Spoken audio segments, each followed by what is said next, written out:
हाँ जी, राधे राधे, नमस्ते पालागी भाई लोग। आय आय आय आय आय बैगन बैगन आए विनोद, ए बाबू देख रहे हो रे ये वीडियो? आए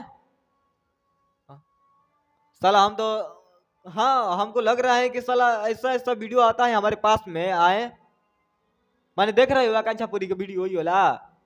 हाँ जी, तो जे भाई हमारे नया हुई चैनल पर ठीक बा, हाँ सब्सक्राइब कर ली ताकि जब वीडियो बनी तो यहाँ के पास वीडियो पहुंच जाए।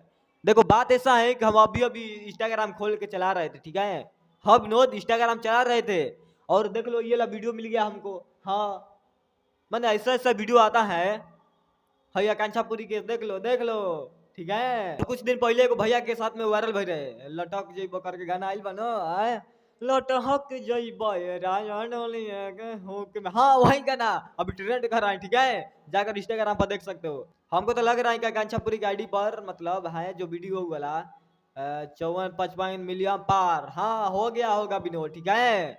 देखो बात ऐसा है कि जो वीडियो है आकांक्षापुरी के, और हाँ हम सुना रहे हैं, ठीक है, क्या बोली है हम सुना रहे हैं, थोड़ा सुन लो तब हम बोलेंगे, बात करेंगे, ठीक है, सुन लो। मुझे लगता है कि सच बोलना गुनाह है तो मैं गुनाह करता रहूंगा और चाहे वो मेरे लिए कितनी भी कंट्रोवर्सी क्यों ना हो जाए मैं। हाँ तो यही बात है, ठीक है, देख लो मन ऐसा ऐसा भूकंप आ रहा है। आए क्या बोल रहे हैं, किसका आवाज है उस सबको पता है, ठीक है, जलाने के लिए आया है वीडियो, देख लो विरोधी सब, हाँ दिखा दो काजल पागल पागली के सबको दिखा दो। तब बाकी चलते हैं भाई, मिलेंगे नेक्स्ट वीडियो में और लेके आएंगे ऐसे ही ब्लास्ट, ठीक है, जो वीडियो चल रहा है। चलते हैं पालागी, नमस्ते।